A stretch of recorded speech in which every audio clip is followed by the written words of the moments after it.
Aleluia, glória a Deus. A graça e a paz do Senhor Jesus estejam com todos, amém, irmãos? Nós vamos para a palavra de Deus agora, e eu quero que, você pode sentar, por favor?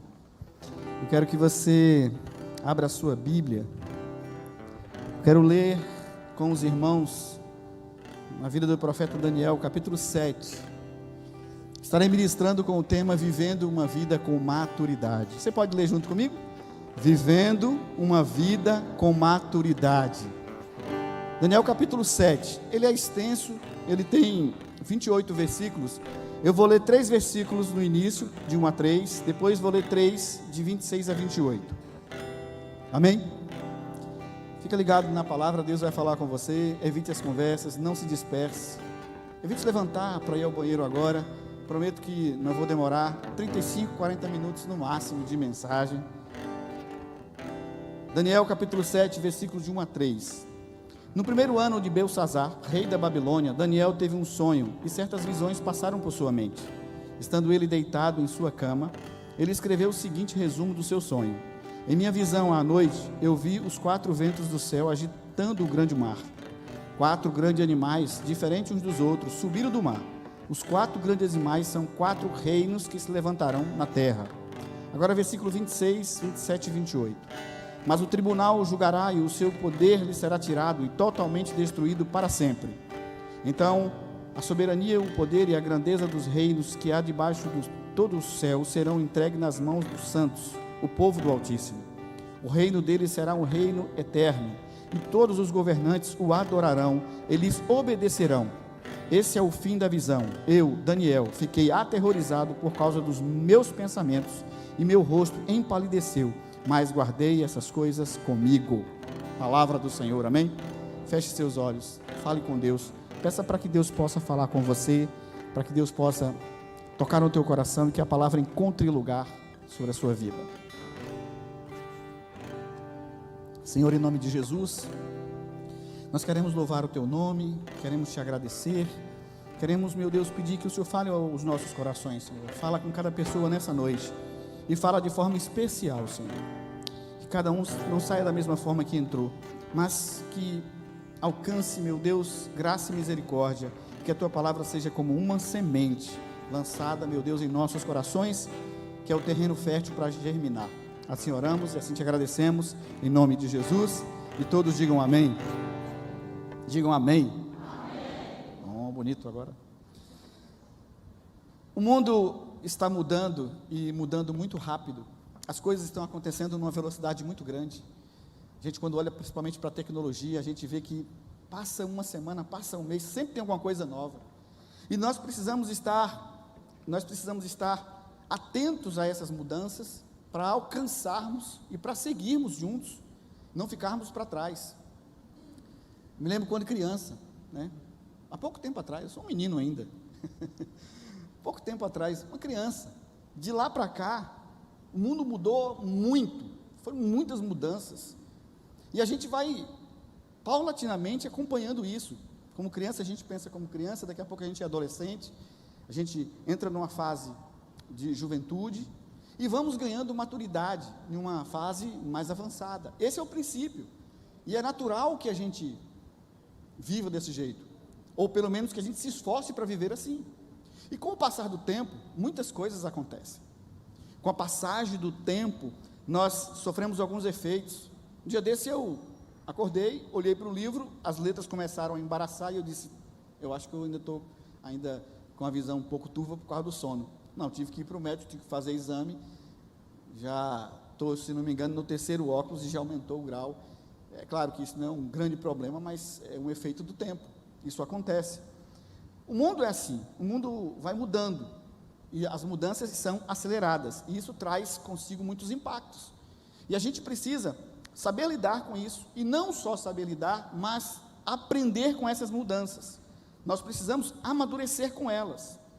Eu gosto da história do profeta Daniel, esse texto que nós lemos aqui, porque o Daniel, ele vive em um tempo que houve muitas mudanças. Aliás, o profeta Daniel, ele passou por 7 reinos distintos, e cada um tinha as suas características. Nesse momento da história, Daniel está vivendo o 5º reino, 5º reinado. E ele passa, e ele tem que se adequar, e eu vejo nesse homem uma inteligência muito grande, porque ele se desenvolve, ele cresce, ele não fica parado. Em um mundo em tantas mudanças, como foi o mundo de então para ele se destacou, ele serviu com diligência, ele serviu com afinco, ele foi protagonista na sua história. Em todos os reinos, ele sempre estava entre os 3 maiores. Por quê? Porque todos que entravam viam uma capacidade, viam uma condição de aproveitar Daniel dentro do seu reinado. Por quê? Porque ele conseguiu, claro, acompanhar as mudanças e se adequar às necessidades de cada reino, de cada monarca. Esse texto, ele é um texto interessante no livro de Daniel, e ele, como eu falei, significa uma mudança de foco a partir do capítulo 7. Se você ler o livro de Daniel, até o capítulo 6, você vai ver Daniel participando dos reinos e participando dos momentos da história, como eu disse, sendo muito usado por Deus. E chega no capítulo 7, ele participa da vida de homens, de reis, de monarcas, mas chega no capítulo 7, ele vai ter uma experiência pessoal, ele vai ter uma visão, e você já leu esse capítulo, ou a maioria já deve ter lido, já deve ter ouvido, que o livro de Daniel é um livro apocalíptico, dizem que é o Apocalipse do Velho Testamento, e ele vai ter uma visão de 4 animais estranhos, animais que saem do mar. Um é um leão com asas de águia, o outro é um urso com presas de ferro, o terceiro é um leopardo com 4 cabeças e 4 asas, e o quarto ele não sabe identificar, ele não se aproxima de uma fera ou de um animal daquela época, e ele chama de besta, que tem várias cabeças, chifres, e tem olhos em volta dos chifres. E ele diz, esses 4 animais, na revelação que ele recebe do Senhor, o anjo que está ao lado dele, dando a revelação, diz, são 4 reinos, são 4 reinos que passarão na terra. Um está passando, que é a Babilônia, em seguida vem os medos persas, depois a Grécia, depois Roma, e aí no meio, mais à frente na visão, ele diz, mais um se levantará do mar, e sai um do mar, e a Bíblia diz que é como o filho do homem, e esse tomará todo o trono e todo o reinado, e esse predominará. Está falando sobre a vinda do Senhor Jesus Cristo, por isso que é o livro que é considerado o Apocalipse.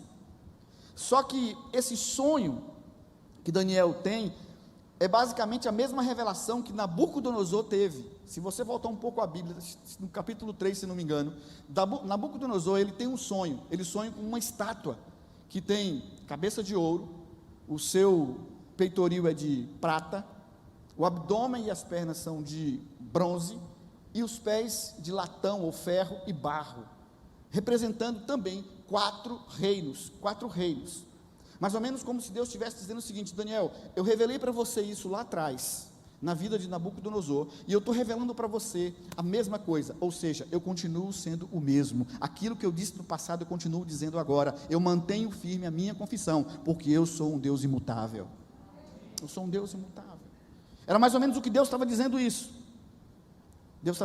para Daniel, ele está dizendo que o que iria acontecer, o que ele iria fazer.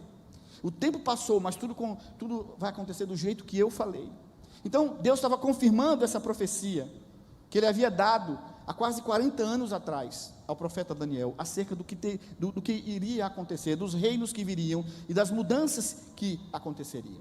Então, baseado nisso, eu poderia ministrar eu ia para uma outra linha de pensamento dentro desse texto, falando justamente sobre os reinos que vieram, e que caíram, e que Jesus voltará. Eu poderia ir para essa linha meio apocalíptica, mas eu vou para uma área mais simples. Eu vou trazer alguns princípios que mostram que Daniel foi um homem que teve maturidade e se tornou alguém importante naquele momento da história e relevante na construção da sua história. E eu sei que Daniel pode nos ajudar a sermos pessoas relevantes no momento da nossa história, para que nós possamos ser pessoas maduras. Amém? 5 princípios que fez de Daniel uma pessoa madura, que tinha maturidade. E o primeiro princípio que eu vejo na vida dele é de que ele saiu de uma coadjuvância para o protagonismo. Diga, eu preciso ser protagonista da minha história. Porque veja, a primeira marca de maturidade de Daniel é que ele migra de condição de coadjuvante para protagonista. Como eu disse, até o capítulo 6, ele vem relatando histórias de reis. 5 reinos já haviam passado. Ele conta histórias da corte, de acontecimentos, revelações que vêm até ele. E ele, através de Deus, ele mostra aos reis o que viria a acontecer e o que os reis deveriam fazer. Ele era um sábio, ele era um mestre, e ele estava ali sendo usado por Deus para que ajudasse aqueles reinos, e os reis inteligentes tinham isso. Até o capítulo 6, ele é usado na vida das pessoas que o cercam. A partir do capítulo 7, é como se Deus estivesse dizendo para ele o seguinte: Daniel, você foi usado para ajudar pessoas, você foi usado para ser um coadjuvante na vida desses reis, mas a partir de agora você será protagonista, porque a partir de agora você terá experiências profundas comigo. E ele tem um sonho, e Deus agora revela esse sonho diretamente a ele. Ele agora recebe essa revelação, e ele mesmo agora entende os princípios, e vem para ele, não vem para outro, vem para ele. Ele se torna protagonista, ele se torna escritor da sua história. Eu sei, cada um de nós aqui já vivemos momentos na vida em que, e quem sabe pessoas aqui ainda estão vivendo assim, em que você está ainda atrás de alguém, ou de repente você está ajudando alguém na história, na construção da história de alguém. Nós somos assim, todo ser humano vive por isso. Quando criança, por exemplo, nós somos acompanhados pelos nossos pais. Já teve uma época em que seu pai chegou para você e disse: olha filho, vem por esse caminho, não vai por aí, aqui é perigoso, não é assim? Uma época em que o pai ditou as regras e disse: tem que ser desse jeito, porque se você for por aí você vai se dar mal, ou se você for por aqui você vai se dar bem. Uma chiadeira, né? Eu sei que em alguns momentos, vamos ver se vai melhorar agora. Eu sei que em alguns momentos nós temos que nos submeter a isso, é natural que nós façamos isso. Algumas pessoas trabalharam com os pais. Quem já trabalhou com o pai aqui? Quem trabalhou com o pai? Ou seja, você teve que ser coadjuvante da história do seu pai. Só que chega um momento na vida que nós temos que escrever a nossa história. Chega um momento da vida que nós temos que parar e começar a escrever a nossa própria história com os nossos punhos, com as nossas atitudes. É da maturidade tomar a decisão de dizer assim: a partir de agora vai ser comigo. A imaturidade fica muito presa e limitada à sombra daquilo que pode nos ajudar. Eu não estou dizendo com isso que você tem que romper com o seu padrão de vida agora. De repente você ainda trabalha com a sua família e de repente você diz assim: com essa palavra agora eu vou me tornar patrão, eu vou me tornar chefe.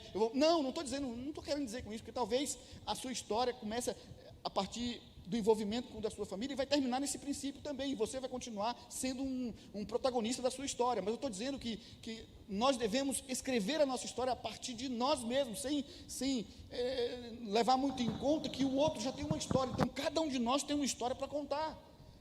Vai chegar um momento na nossa vida em que nós temos que dizer assim: olha, até aqui eu fui, e até aqui eu realizei os seus sonhos, e até aqui eu fiz aquilo que me cabia fazer, mas agora eu vou escrever a minha história. Eu vou, a partir daqui, permitir que Deus venha e esteja comigo, e eu estou disposto a escrever a minha história e permitir que Deus esteja comigo, para que eu possa ser abençoado, para que eu possa viver a plenitude da sua vontade. E eu sei que se nós nos unirmos ao Senhor, nós seremos um espírito com Ele, e Deus vai nos dar a condição de sermos abençoados. Aliás, Ele já disse que somos mais do que vencedores em todas as coisas pelo sangue do Cordeiro. Ele já fez isso conosco, e se Ele já fez isso, Ele nos dá essa condição. Agora o grande problema é que na construção da nossa história, a gente muitas vezes culpa o outro pelas dificuldades ou vicissitudes que nós estamos passando. E tem dois pontos aqui. Eu preciso ser protagonista, mas eu tenho que tomar muito cuidado para que eu não, ao invés de ser protagonista, me torne um vitimista. E aí eu começo a atribuir o meu insucesso ao outro. Eu vou dizer que não alcancei o ponto em que gostaria de ter alcançado porque o meu pai fez isso ou aquilo comigo, ou a minha mãe me abandonou, ou é culpa de A ou de B, porque eu não consegui concluir ou não consegui chegar aonde eu gostaria de ter chegado. E uma pessoa com 30, 35, 40 anos de idade não tem justificativa para chegar e para dizer assim: olha, eu não consegui chegar porque A ou B, fulano ou beltrano, impediu-me que eu chegasse aonde eu queria chegar, onde Deus queria que eu estivesse estar. Porque nós podemos romper com isso. Nós podemos romper com esse princípio, com esse princípio de culpar o outro. Eu quero ser protagonista da minha história, mas eu não quero ser um vitimista, eu não quero viver o vitimismo, eu não quero culpar o outro pelo meu insucesso, mas eu vou parar e vou ver até onde eu cheguei, como eu cheguei, para que eu possa mudar essa história, para que eu possa reescrever essa história. Eu vi uma frase, eu gostei dessa frase, ela diz assim, não importa tanto o que fizeram com você, mas importa mais o que você fez com o que fizeram com você. Não importa o quanto as pessoas feriram você, ou quantas pessoas foram desleais com você, mas importa o que você fez com aquilo que fizeram com você, porque se você absorve aquilo, e se você abraça aquilo e diz assim, isso aqui foi o meu calcanhar de Aquiles, e eu não consigo vencer, você vai ficar estagnado, e você não vai escrever a sua história. Mas se você pega aquilo ali, e se você dá um traço naquilo ali, se você coloca nas mãos de Deus, Deus pode pegar essa história que está escrita de repente em um lugar bem apagado, e pode colocar em um lugar onde você pode ser exaltado e abençoado por Ele. Se te deram um limão, pegue e faça uma limonada, porque se você está vivendo um tempo difícil, coloca nas mãos de Deus, porque Deus vai fazer o melhor na sua vida, em nome do Senhor Jesus.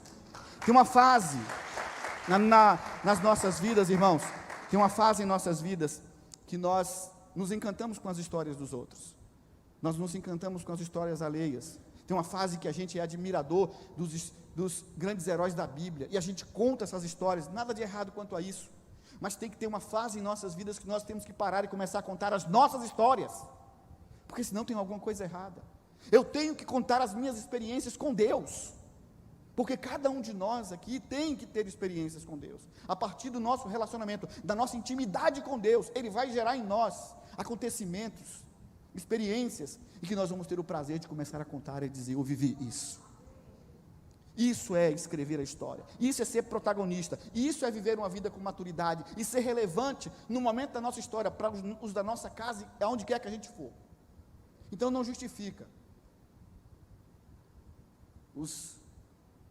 as vicissitudes da minha vida serem jogadas sobre os ombros dos outros, porque eu tenho um Deus que me fortalece, que me dá capacidade de ser mais do que vencedor. Eu tenho que ser o construtor da minha história. Certa vez, a secretária do presidente dos Estados Unidos, chamado Abraham Lincoln, chegou para ele no seu gabinete e disse, presidente, tem um homem lá fora querendo falar com o senhor. Aí ele pegou e se levantou, abriu a porta, olhou para o homem estava lá sentado, fechou a porta, voltou para a secretária e disse, não gostei da cara dele, manda esse homem embora. Ela disse, mas como? O senhor conhece ele? Não conheço, mas não gostei da cara dele. Mas ele não tem culpa de ter a cara que tem. Ele parou, olhou para ela e disse assim, um homem, depois dos 40 anos de idade, tem culpa de ter a cara que tem. Quem tem mais de 40 anos? Levanta a mão aí. Você tem culpa de ter a cara que tem? Deixa para lá.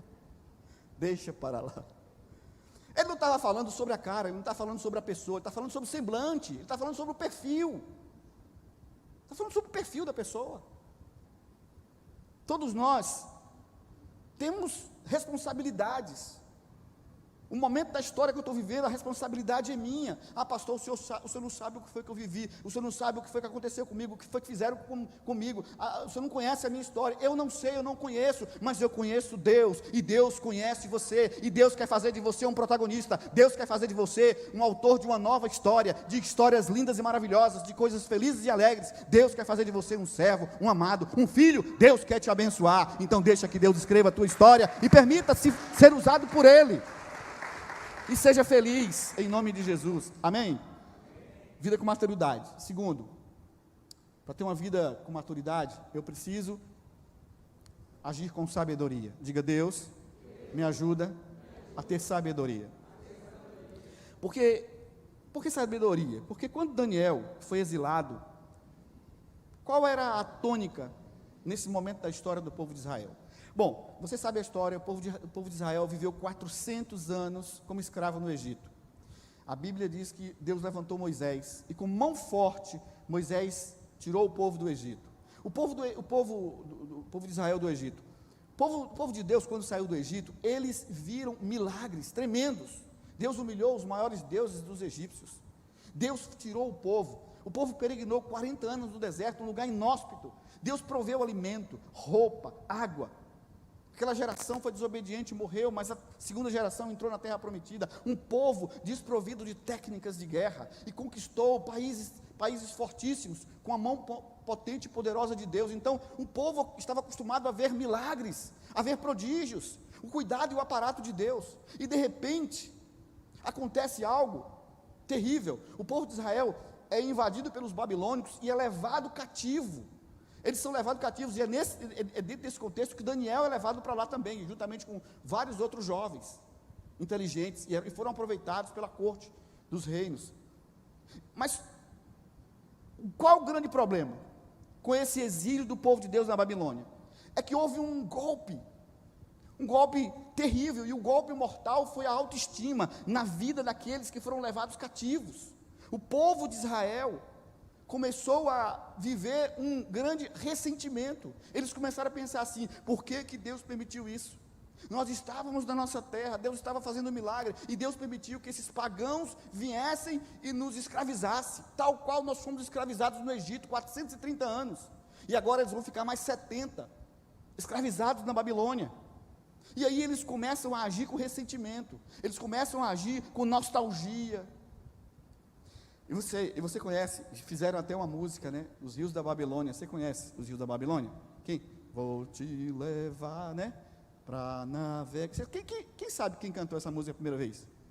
Quem sabe? Deixa para lá, não tem nada a ver com a mensagem também.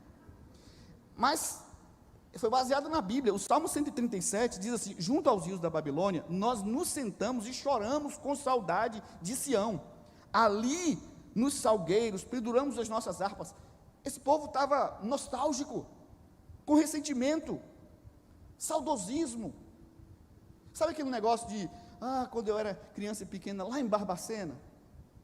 Sabe esse negócio de, eu era feliz e não sabia? Coisa de nostalgia, de gente nostálgica, frase típica. E uma das frases, e as frases normalmente começam de um nostálgico, é, na minha época. Quem diz assim, na minha época? Quem é que fala da minha época aí? Gente, na sua época? Na época da sua bisavó, na época de Moisés. Esse dia um camarada não tinha nem 30 anos de idade, passou na minha época. Eu disse, da sua época? A sua época é agora. Assim estava o povo de Israel. Estava a nostalgia, o ressentimento. O povo de Israel estava tomado por um sentimento de nostalgia, e isso se torna um câncer.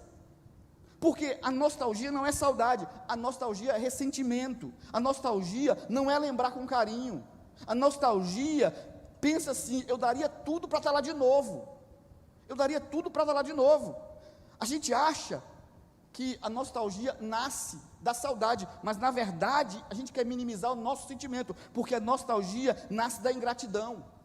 Eu olho para trás e vejo que a minha vida ficou parada lá em algum lugar do passado, e eu agora estou vivendo esse momento da minha vida, que é um momento triste, um momento em que eu acho que estou sofrendo, que não merecia, e aí eu fico preso ao passado e não consigo desenvolver o meu presente, e nem tenho perspectiva para o meu futuro, porque eu trago as mazelas do passado, lembro de algum ponto onde fiquei preso, quero voltar lá, mas não posso, porque eu não posso mudar nenhuma vírgula, e fico nesse presente aqui, sem olhar para frente e vivendo o passado, preso no passado, porque eu sou nostálgico, porque eu estou ressentido, então eu sou ingrato, e aí eu vivo uma vida em que eu espero a morte chegar, não faço como o outro lá, que não senta no trono de um apartamento, com a boca escancarada, cheia de dentes, esperando a morte chegar.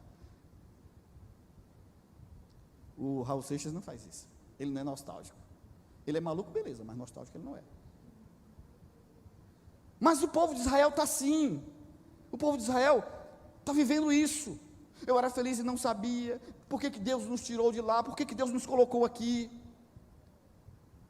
Daniel sobreviveu a 5 reinos, e ainda vai sobreviver a mais 2 reinos, E é como se Deus estivesse dizendo o seguinte para ele: olha, Daniel, o povo de Israel, ele está preso no passado, mas eu estou dizendo para você o seguinte, eu estou dando essa visão de que há ainda um futuro na sua frente. Então olhe para frente, Daniel, olhe para frente, porque você pode não mudar nada ainda nada do seu passado, porque é impossível mudar uma vírgula, mas eu quero dizer para você que a tua história ainda é uma página em branco, e você pode colocar nas mãos de Deus, para que Deus possa escrevê-las. Não importa quanto tempo você tem de vida, não importa quantos anos você tenha, você pode hoje colocar diante de Deus, você pode colocar a tua vida, e você pode ser alvo da graça, do amor e da misericórdia de Deus, e você ter sonhos e visões. Deus pode mudar a história da sua vida, Deus pode reescrever, e Deus pode fazer de você uma feliz pessoa, na sua casa, na sua família, no seu trabalho. Você pode viver a plenitude da vontade de Deus ainda. Não seja um nostálgico, um ressentido, mas diga: eu tenho ainda muito tempo para servir e para adorar a Ele, a Deus. Então eu quero, Senhor, que o Senhor me dê sabedoria,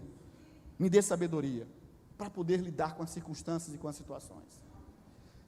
O maduro, aquele que vive com maturidade, ele olha para frente, ele vê na perspectiva do futuro. Talvez o que ele olha e ele vê no momento não seja aquilo que ele desejava, ou ele não vê perspectiva, mas ele fecha os olhos, e pelos olhos da fé, ele traz à existência ainda o que não existe, e ele vai lá antes mesmo que aconteça. Ele diz assim: ó, eu estou vivendo lá na frente, daqui a 1 ano, 5 anos, 10 anos, um tempo de paz e de alegria, na minha casa e na minha família. Agora, uma pessoa imatura, ou um casal imaturo, ou pessoas imaturas, vive presa no passado. Já viu? Discussão de casal que vive preso no passado. O homem chega para a mulher e diz assim: olha, eu não gostei do que você fez ontem na casa do seu irmão, na frente dos meus amigos. Aí a mulher, que também é imatura, diz assim: e há 2 dias atrás que você me tratou mal? Aí ele diz assim: mas já tem uns 3 meses que você vem já diferente comigo. Ela diz: já tem 6 que você só encosta em mim quando quer alguma coisa. Aí ele diz: você é assim desde que a gente casou. Ela diz: e você desde que a gente namora? Ele diz: e você é igual a sua mãe. Porque parece que vence aquele que vai mais longe no passado.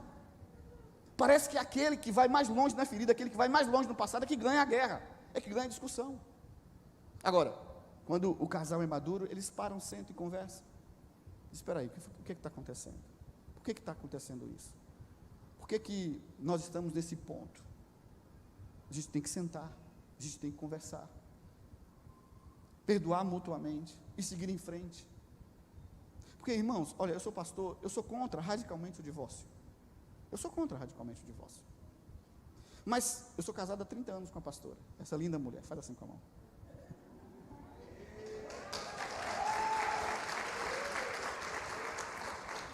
Eu sou casado há 30 anos com ela. Mas eu tenho uma carta de divórcio na manga, como ela tem também uma carta de divórcio, sim ou não? Eu poderia, em algum momento, tirar a carta de divórcio, como muitos fazem, tira a carta de divórcio. Olha, não está gostando? Pica a mula, né? Pica a mula, como é que é?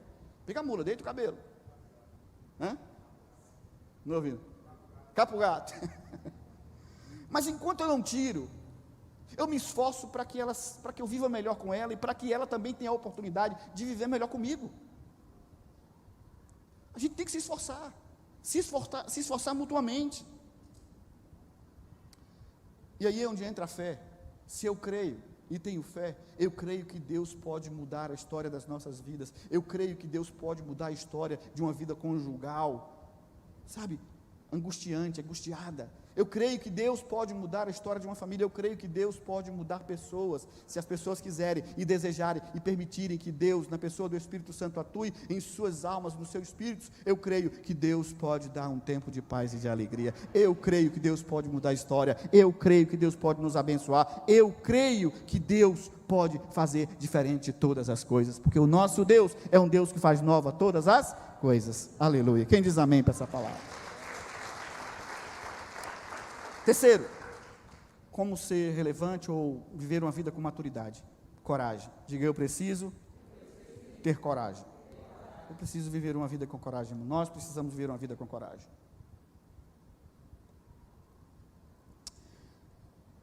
E o que é que eu vou chamar de coragem aqui? Porque é da imaturidade a gente fantasiar que a vida pode ser sem sofrimento. É da da imaturidade, a gente achar que a vida ela é uma vida sem sofrimento. É mais ou menos assim, eu dei um exemplo de manhã, é mais ou menos assim, você conversa com seu filho, seu pai chega para o seu filho tem 10, 12 anos, aí você diz assim, filho, você vai para onde agora? Ele diz assim, eu vou jogar bola. Mas ele vai falar de forma ideal, né? Ele não vai jogar com bola, não, ele vai pensar assim, eu vou lá e vou jogar e vou arrebentar, eu sou craque.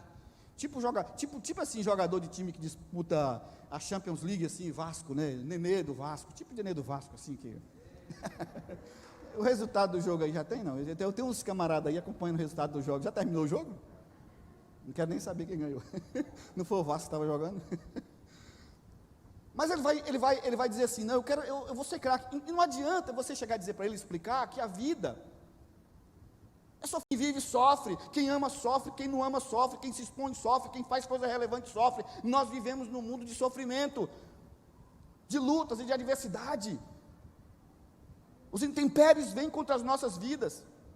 Na imaturidade, a gente fantasia que o sofrimento não existe, mas na maturidade, a gente sabe que o sofrimento existe. E isso nos faz ser pessoas responsáveis para enfrentar o sofrimento e nos dá a capacidade e inteligência para pedir coragem a Deus e força para não desistir, para não dizer assim, Senhor, eu vou desistir. Não, Senhor, eu quero, Deus. Eu quero que o Senhor me dê capacidade, força, ombros largos e fortes, robustos, para poder suportar o peso do sofrimento, não pernas velozes para fugir dele, mas eu quero enfrentar esses problemas, essas lutas que virão sim, Senhor, e eu sei que o Senhor vai me dar capacidade, e eu sei que o Senhor vai me dar força, e eu sei que o Espírito Santo vai me capacitar para vencê-los e continuar vivendo, e eu virão outros, e eu vencerei, e virão outros, e eu vencerei, até o dia que eu estarei na tua presença, e lá não mais haverá sofrimento, lá não haverá dor, lá não haverá morte, lá não haverá luto, não haverá choro, não haverá lágrima, porque estaremos na presença de Deus, servindo, adorando a Ele em todo o tempo. Agora, enquanto aqui estivermos, vamos viver dias difíceis, de luta, de perda, claro, de alegria, de prosperidade, de saúde também, porque a vida é uma mescla dessas coisas. Você está entendendo, amém? A vida é uma mescla dessas coisas. Na maturidade, a gente para de negar o sofrimento e de reclamar toda hora. Você conversa com pessoas que sofreram muito na vida, você percebe que essas pessoas são maduras quando ela não reclama do teu sofrimento. Você conhece aquela tua vozinha que sofreu tanto, ou de repente você que está aqui sofreu tanto, mas você não externa esse sofrimento, ou essa pessoa não externa esse sofrimento. É uma pessoa que, pelo contrário, tem no seu coração a gratidão pela vida, a gratidão por Deus. Amém? Quarto ensinamento na vida de Daniel: desilusão. Diga desilusão. Eu vou pedir que você diga assim, Deus me ajude a ser um desiludido. E eu vou explicar por quê. Porque essa é uma marca da maturidade. E eu quero te mostrar um novo sentido para essa palavra dentro do que nós estamos falando. Porque a gente usa essa palavra de forma errada. A gente usa essa palavra desilusão no mesmo sentido de decepção. É como se a desilusão fosse algo que fosse decepcionante. E eu estou falando sobre isso para que você entenda melhor que existe na plenitude da palavra um outro conceito que vai além disso. Mas a gente usa desilusão para dizer assim, eu estou desiludido com a vida. Eu sofri uma desilusão amorosa. Veja, de tudo não está errado. Não é isso. Não estou dizendo que está errado, mas só que a plenitude da palavra, ela vai mais além, porque a pessoa que está em desilusão ou desiludido, é a pessoa que saiu de um estado de ilusão. Ele desiludiu porque ele saiu de um estado de engano, ele estava enganado, ele estava iludido, e agora ele não está mais enganado. Você está entendendo? Ele não está mais enganado com aquilo, com aquele momento da vida, com a história da vida. Quando somos desiludidos, nós paramos de dar valor àquilo que não tem valor, e nós começamos a valorizar aquilo que realmente tem valor. Por exemplo, o iludido ele se apega aos aplausos, aos likes, aos seguidores, aos amigos de happy hour, os churrasquinhos, as gargalhadas. Só que tudo isso, em algum momento da vida, não estou dizendo que é sempre assim, mas em algum momento da vida, isso muda. Os aplausos podem virar vaias e até pedradas. Os amigos se afastam quando você não tem recurso para poder bancar as rodadas da mesa. Os churrasquinhos com as imoralidades, somem quando você está enfermo. E aí você se volta e começa a valorizar a sua família, que é aquele que tem um real valor. Por isso que eu disse: Deus, me ajuda a estar desiludido. Eu quero estar desiludido com esse mundo, e eu quero me associar à verdade, a verdade de ter a tua presença, a verdade de viver verdadeiramente aquilo que o Senhor quer para mim, porque a gente vai criando circunstâncias, situações, nós vamos criando valores para as nossas vidas, e nós vamos nos iludindo quanto a isso. Isso não muda quem eu sou de fato, isso cria simplesmente uma aparência, cria uma casca em torno de mim. Por exemplo, quando você é uma pessoa desiludida, você pode estar dirigindo uma BMW, ou um Gol Bolinha, aqueles Gol, eu tive um Gol Bola, da geração 2, é a mesma coisa. Ah, pastor, não é. Se eu já dirigi uma BMW, o ar-condicionado é diferente, o motor é diferente, a segurança é diferente. Pois é, o aparato é diferente, mas você é a mesma pessoa. Você é o mesmo dirigindo um BMW, ou o mesmo dirigindo um Gol Bolinha, a mesma coisa. Quando você está desiludido, você não se leva pelo que você tem. Não é o que você tem que vai ditar quem você é, mas é o que você é diante de Deus, é a sua identidade. E quando nós somos alcançados por Deus, nós somos assim, nós somos invadidos por um conceito de quem nós somos diante de Deus, que nós nos aproximamos dEle, e Ele é a plenitude em santidade, e nós somos o comum e o simples, e o pecador, e nós reconhecemos quem nós somos. Então, não se iluda com o que você tem. Sabe, a sua casa, ela pode ser boa, confortável, mas não se iluda com a sua casa, porque é possível que você tenha uma casa muito confortável e seja infeliz. Não se iluda com o seu carro, não se iluda com o seu dinheiro que você tem no banco, não se iluda com a capacidade que você tem de pagar R$ 1.500 numa diária de um resort, e aí você ter lá, coisas fantásticas, imagens lindas, comidas maravilhosas, porque é possível que uma pessoa pague R$ 1.500, R$ 2.000, R$ 3.000 numa diária em um hotel desse e seja infeliz, mas é possível que você, sendo quem você é, tenha felicidade plena na sua casa, passando férias no quintal da sua casa. Por quê? Porque verdadeiramente você sabe o que é valor, o que é realmente de valor na sua vida. Então comece a buscar uma vida em que você não está iludido com aquilo que você tem, mas você está pleno e convicto de quem você é, e você é um filho amado do Pai, você é filho amado de Deus. Deus te escolheu, Deus te deu um nome, escreveu o teu nome no livro da vida, e você é filho dele. Aleluia. Você é filho dele. Você é filho dele, amém? Desilusão é quando nós paramos de nos encantar com o que é secundário e começamos a nos encantar com o que é fundamental. Daniel estava dizendo o seguinte: olha, eu conheço reinos, eu sei o que o homem pode fazer, eu sei o que o homem pode fazer, eu passei por 5 reinos e ainda vou passar por mais 2, e eu sei da capacidade que esses homens têm de fazerem coisas grandes e maravilhosas, humanamente falando, mas olha, nada do que o homem pode fazer, nada do que o homem pode possuir é comparável com o que Deus tem, porque lá no texto que nós lemos, no capítulo 27, diz que virá um, que é aquele que é semelhante ao Filho do Homem, é o Filho do Homem, e ele vai vir, e ele vai fincar aqui o cetro forte, e o seu reino será eterno, e nós temos o Deus eterno conosco, aquele que vai nos trazer a eternidade, e nós estaremos ao seu lado. É isso que importa, irmãos. Então não se iluda com esse mundo. Eu não quero que você viva uma vida iludida, mas seja desiludido, porque aí você vai dar valor ao real, o que é verdadeiro na sua vida, que é a presença de Deus. Amém? Por último, discrição. É a última marca de maturidade desse texto. Porque Daniel, ele faz todas essas migrações de um lado para o outro, mas o texto termina com uma frase, com um versículo. Olha o versículo 28, eu quero chamar a sua atenção para isso. Eu, Daniel, fiquei aterrorizado por causa dos meus pensamentos, e meu rosto empalideceu, mas guardei essas coisas comigo. O que eu quero destacar aqui? Veja, ele diz assim: eu fiquei aterrorizado por causa dos meus pensamentos, e meu rosto empalideceu, mas guardei essas coisas comigo. Daniel está dizendo o seguinte: olha, tem experiências nas nossas vidas que elas serão difíceis, e eu vou compartilhar até essas experiências, mas tem sentimentos que eu terei. E ele diz assim, mas guardei essas coisas comigo. Tem sentimento que eu vou guardar comigo. Tem sentimento dentro de mim que não dá para poder compartilhar. O maduro, a pessoa que tem maturidade, ele não compartilha tudo da sua vida. A pessoa imatura, quando está passando por um problema, por uma adversidade, uma crise, a primeira pessoa que passa na frente dela, ela vai lá e conta tudo, sim ou não?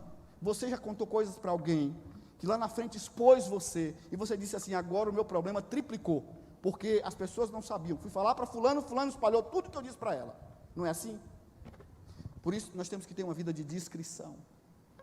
Não é que a gente não vai falar, e eu até falei de manhã aqui, claro, no mundo da psicologia, você precisa falar, desabafar, para poder você aliviar suas cargas emocionais. Mas tem coisa, irmãos, nas nossas vidas, que é só entre nós e Deus, é entre eu e Deus, e eu vou colocar diante de Deus, eu não vou compartilhar com pessoas, porque eu sei que eu não serei ajudado. Eu já vivi circunstâncias que eu não falei para ninguém, e aí um dia eu cheguei e disse para uma pessoa, depois que passou muito, eu falei, cara, eu passei isso, isso e isso, e a pessoa disse assim, poxa, você viveu tudo isso, e não compartilhou comigo. Eu disse, pois é, mas na época você não podia fazer nada, nem eu mesmo sabia o que fazer na minha vida. Por quê? Porque tem hora que é eu e Deus, eu tenho que travar um relacionamento com Deus, e colocar diante de Deus, e suportar isso.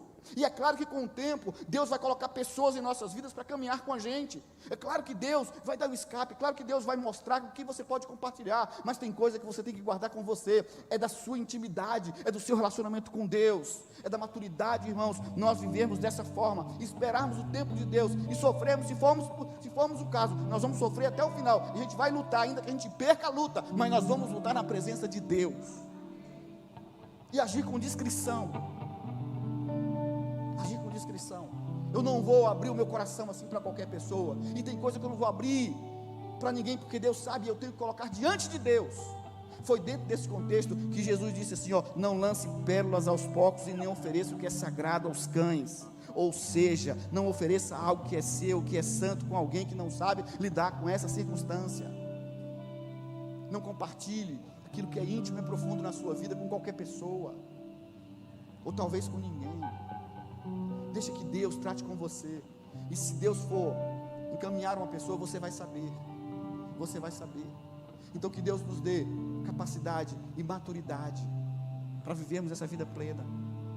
Eu quero encerrar lendo um versículo que para mim é pura maturidade, apóstolo Paulo, Filipenses 3, de 13 a 16, Paulo diz assim, irmãos, não penso que eu mesmo já o tenha alcançado, mas uma coisa faço, esquecendo-me das coisas que ficaram para trás, e avançando para as que estão adiante, prossigo para o alvo, a fim de ganhar o prêmio do chamado celestial de Deus em Cristo Jesus.